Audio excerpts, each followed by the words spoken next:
नमस्कार दोस्तों, कहानी क्राइम चैनल पर आपका स्वागत है। दोस्तों, आज की हमारी जो क्राइम की कहानी है वो है फिरोजाबाद, उत्तर प्रदेश से। तो चलिए दोस्तों, शुरू करते हैं क्राइम की इस सच्ची कहानी को। 16 जुलाई 2020 की रात के करीब 2 बजे शांति गांव के चौकीदार राम नरेश ने थाना मक्खनपुर में फोन करके बताया कि 6 लेन बाईपास पर शांति पुल के पास सर्विस रोड पर एक युवक का शव पड़ा है। इस सूचना पर थाना प्रभारी विनय कुमार मिश्र पुलिस टीम लेकर रात में ही घटनास्थल पर पहुंच गए। थाना प्रभारी ने शव व घटनास्थल का बारीकी से निरीक्षण किया। मृतक की उम्र 28-29 साल के आसपास थी। शव देखने से ऐसा लग रहा था जैसे मृतक को किसी वाहन ने रौंदा हो। उसकी मौत हो चुकी थी। मृतक के सीधे हाथ की कलाई पर प्रमोद यादव गुदा हुआ था। इससे ये तो पता चल गया कि मृतक का नाम प्रमोद यादव है, लेकिन नाम से ये पता नहीं चल सकता था कि वो कहाँ का रहने वाला था। इस बीच सुबह हो गई थी। सर्विस रोड पर पुलिस को देख आसपास के लोग इकट्ठा हो गए। पुलिस ने उनसे शव की शिनाख्त कराने का प्रयास किया, लेकिन कोई भी मृतक को नहीं पहचान सका। मौके की कार्रवाई निपटाने के बाद पुलिस ने मृतक के शव को पोस्टमार्टम के लिए जिला अस्पताल फिरोजाबाद भेज दिया। पुलिस ने मृतक की शिनाख्त के लिए उसका फोटो और दाहिने बांह जिस पर उसका नाम लिखा हुआ था उसका फोटो सोशल मीडिया पर डालकर शिनाख्त कराने का प्रयास किया। 17 जुलाई की सुबह मृतक की शिनाख्त फिरोजाबाद जिले के गांव जेवड़ा निवासी 30 साल के सत्यशील उर्फ प्रमोद यादव के रूप में हो गई। मृतक के घर वालों ने उसकी शिनाख्त मोर्चरी जाकर की थी। जब गांव वालों को सत्यशील की मौत के बारे में पता चला तो गांव में मातम छा गया। सत्यशील सीधा साधा युवक था। वो रात में शांति पुल पर क्या करने गया था, ये बात किसी की समझ में नहीं आ रही थी। दूसरे दिन पोस्टमार्टम रिपोर्ट भी आ गई। रिपोर्ट देखकर पुलिस के होश उड़ गए। पुलिस जिसे अब तक दुर्घटना मान रही थी, असल में वो हत्या का मामला था। पोस्टमार्टम रिपोर्ट में युवक की मौत का कारण विषैले पदार्थ का सेवन और गला घोटना बताया गया था। मृतक की शिनाख्त होने के बाद 19 जुलाई को मृतक के चाचा लालता प्रसाद ने थाना मक्खनपुर में प्रमोद की पत्नी प्रियंका और सत्यशील के ममेरे भाई मोहन सिंह के खिलाफ हत्या की रिपोर्ट दर्ज कराई। मोहन सिंह गांव बनकट का रहने वाला था। रिपोर्ट में आरोप लगाया गया कि मृतक सत्यशील के ममेरे भाई मोहन से मृतक की पत्नी प्रियंका के अवैध संबंध थे। इसकी जानकारी सत्यशील को हो गई थी।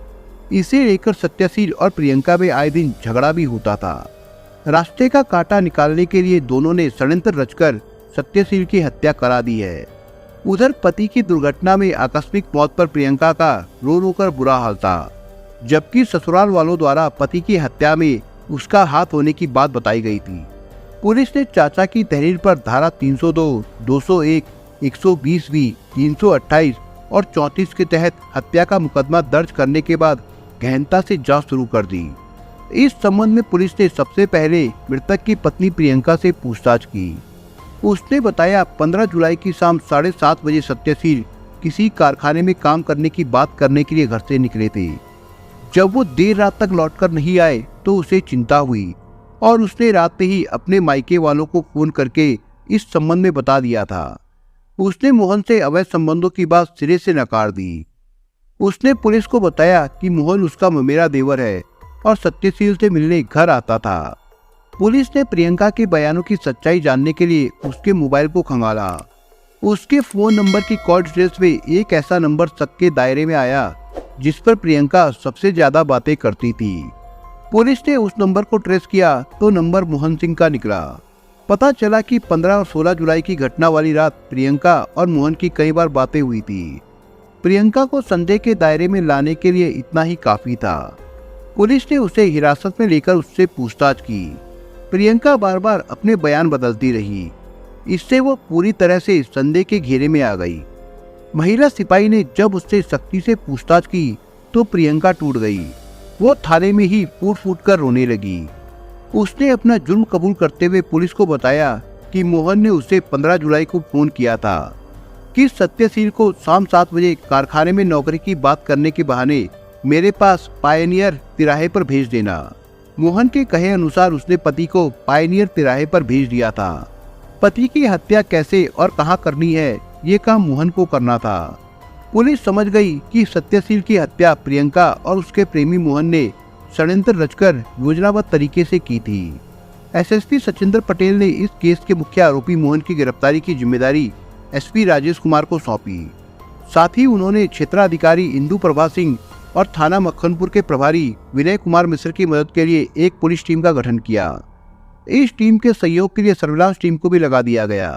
पुलिस टीम मुख्य आरोपी मोहन की गिरफ्तारी के लिए पूरी तैयारी के साथ जुट गई, क्योंकि उसकी गिरफ्तारी के बाद ही हत्या के इस रहस्य से पर्दा उठ सकता था।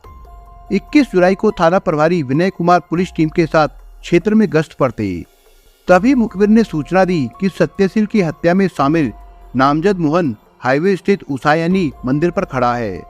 इस सूचना पर पुलिस उसायनी मंदिर के पास पहुंच गई। वहां आरोपी मोहन कार के पास खड़ा था। पुलिस को देखकर वो भागने लगा। साथ ही कार में बैठे उसके 2 अन्य साथी भी भागे। पुलिस ने घेराबंदी करके तीनों को गिरफ्तार कर लिया। मोहन सिंह के साथ पकड़े गए उसके दोस्त थे। इनमें नीरज मिश्रा नगला सदा का रहने वाला था और जयवीर गांव कुतकपुर जारखी में रहता था। पुलिस ने सत्यशील की हत्या में शामिल पत्नी प्रियंका, उसके प्रेमी मोहन, दोस्त नीरज व जयवीर को गिरफ्तार करके सभी से पूछताछ की। आरोपियों ने सत्यशील की हत्या करने का जुर्म कबूल कर लिया था। कहानी ये निकलकर सामने आई कि अपने पति सत्यशील के सीधापन से प्रियंका शादी के 2 साल बाद ही उब गई थी। मोहन का प्रियंका के घर काफी दिनों से आना जाना था। 25 साल का मोहन उम्र में प्रियंका से 2 साल छोटा था। वो रिश्ते में उसका ममेरा देवर था। प्रियंका उसकी रोमांटिक बातों से खूब रस लेती थी। भाभी के प्रेम में दीवाना मोहन प्यार की राह में आ रहे कांटे को हटाने के लिए तैयार था। प्रियंका और मोहन ने मिलकर सत्यशील की हत्या का षड्यंत्र रचा। मोहन ने इसमें अपने 2 दोस्तों को भी शामिल कर लिया था। हत्या आरोपियों ने इस खौफनाक हत्याकांड की जो कहानी बताई वो कुछ इस प्रकार से थी। उत्तर प्रदेश के शहर फिरोजाबाद का एक थाना है मक्खनपुर। जेबड़ा गांव इसी थाना क्षेत्र में आता है। सत्यशील उर्फ प्रमोद यादव अपने परिवार के साथ इसी गांव में रहता था। उसके परिवार में पत्नी प्रियंका के अलावा 3 बेटियां और बूढ़ी माँ थी। सत्यशील माँ बाप का इकलौता बेटा था। शादी से पहले वो अक्सर गांव बनकट स्थित अपने मामा पप्पू के घर चला जाता था। वहां वो कई दिन ठहरता था। उसके मामा के दूसरे नंबर के 23 साल के बेटे मोहन सिंह से उसकी खूब पटती थी।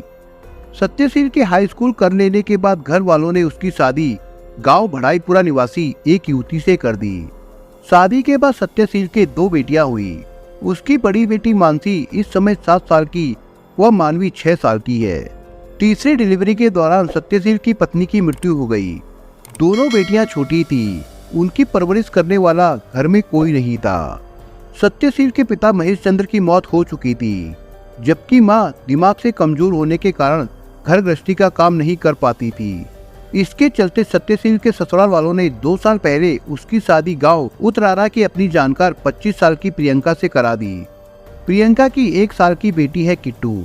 सत्यशील के पास 2.5 बीघा जमीन थी। वो अपनी खेती के साथ बटाई पर जमीन लेकर खेती किसानी करता था। इसी से उसके परिवार की गुजर बसर होती थी। सत्यशील ने बच्चों के लिए घर में गाय भी पाल ली थी। सब कुछ ठीक ठाक चल रहा था। सत्यशील फसल की सिंचाई व देखभाल के लिए अक्सर रात में खेतों पर चला जाता था। आराम करने के लिए खेतों पर झोपड़ी बनी हुई थी। कभी कभी वो झोपड़ी में ही सो जाता था और सुबह होने पर घर वापस आता था। ममेरे भाई मोहन के पास उसकी कार थी, जिसे वो टैक्सी के रूप में चलाता था। वो अक्सर सत्यशील के गांव जेबड़ा आता जाता रहता था। दोनों भाइयों में खूब पड़ती थी। प्रियंका मोहन की भाभी थी, सो दोनों अक्सर एक दूसरे से दिल लगी करते रहते थे। बातों ही बातों में एक बार मोहन बोला, भाभी रात में भैया तो खेतों पर सोने चले जाते हैं, तो तुम्हें नींद कैसे आती है? वो बोली, जैसे तुम्हें नींद आ जाती है वैसे ही मुझे भी आ जाती है। उसके बाद प्रियंका ने कहा, वैसे मोहन अब तुम शादी कर लो। एक दिन मोहन रात में गाड़ी चलाने के बाद सत्यशील के घर आ गया। सत्यशील खाना खाकर खेत की सिंचाई के लिए जाने वाला था। मोहन के आने पर उसने प्रियंका से कहा, कल्लू को खाना खिला देना। फिर उसने कल्लू से कहा, मुझे खेत पर जाने के लिए देरी हो रही है, इसलिए जाता हूँ। सत्यशील खेतों पर चला गया। प्रियंका ने मोहन के लिए खाना बनाया, फिर देवर को बड़े प्यार से खिलाया। खाना खाते और बातचीत करते कब समय निकल गया दोनों को पता ही नहीं चला। प्रियंका ने मोहन से कहा, रात ज्यादा हो गई है, तुम सुबह चले जाना। इस पर मोहन ने कहा, ठीक है, मैं अपनी गाड़ी में सो जाऊंगा। इस पर प्रियंका ने हंसते हुए कहा, तुम्हें घर में सोने के लिए कौन मना कर रहा है? इतना बड़ा घर है और सोओगे गाड़ी में? प्रियंका की बातों से मोहन को मन की मुराद पूरी होती लगी। उस रात प्रियंका और मोहन दोनों अपने अपने बिस्तर पर करवटें बदल बदल कर सोने का प्रयास करने लगे, मगर दो जवान दिलों की बढ़ती धड़कनों ने उन्हें सोने नहीं दिया। प्रियंका के पैरों की पायल के रुंझुन ने मोहन की आंखों से नींद उड़ा दी थी। आखिर जब मोहन से रहा नहीं गया तो वो अपने बिस्तर से उठकर बोला, भाभी नींद नहीं आ रही है क्या? प्रियंका मुस्कुराकर बोली, तुम्हें आ रही है? मोहन बोला, तुम्हारे बिना कैसे आएगी? फिर प्यासी नदी के दो किनारों को मिलने में देर नहीं लगी। इसके बाद जब भी मौका मिलता दोनों मिल लेते थे। उन्हें रोकने टोकने वाला घर में कोई नहीं था। लॉकडाउन में तो मोहन रोज ही सत्यशील के घर जाता था। इस बीच सत्यशील कहीं भी आता जाता नहीं था। यहाँ तक कि पुलिस के डर से रात में अपने खेतों पर भी सोने नहीं जाता था। इसके चलते प्रेमी युगल को साथ में समय बिताने का मौका नहीं मिल पा रहा था। दोनों के दिलों में सुलग रही आग बाहर आने लगी थी। बाद में दोनों ने राह के कांटे को हमेशा के लिए निकालने की खौफनाक साजिश रची। दोनों ने इस षड्यंत्र को 15-16 जुलाई को अंजाम भी दे दिया। मक्खनपुर क्षेत्र में कांच के कई कारखाने हैं। साजिश के तहत प्रियंका ने अपने पति सत्यशील से कहा, तुम किसी कारखाने में काम कर लो, मोहन तुम्हारा काम लगवा देगा। इससे घर का खर्च भी अच्छी तरह चल जाएगा। सीधा साधा सत्यशील पत्नी की सतरंजी चाल को समझ नहीं पाया। प्रियंका ने 15 जुलाई की शाम 7:30 बजे सत्यशील को काम के बहाने मोहन के पास भेज दिया। पायनियर तिराहे पर मोहन पहले से ही अपनी कार में अपने दो साथियों के साथ सत्यशील का बेसब्री से इंतजार कर रहा था। जैसे ही वो वहां पहुंचा, मोहन ने उसे कार में बैठा लिया। आगे चलकर मोहन ने एक होटल से कोल्ड ड्रिंक की 4 बोतलें खरीदी। पीछे बैठे उसके दोनों साथियों ने पहले से साथ लाई नशे की गोलियां एक बोतल में मिला दी। आगे की सीट पर मोहन के बगल में बैठे सत्यशील को इसका पता नहीं चला। कोल्ड ड्रिंक पीने के कुछ देर बाद सत्यशील पर बेहोशी छाने लगी।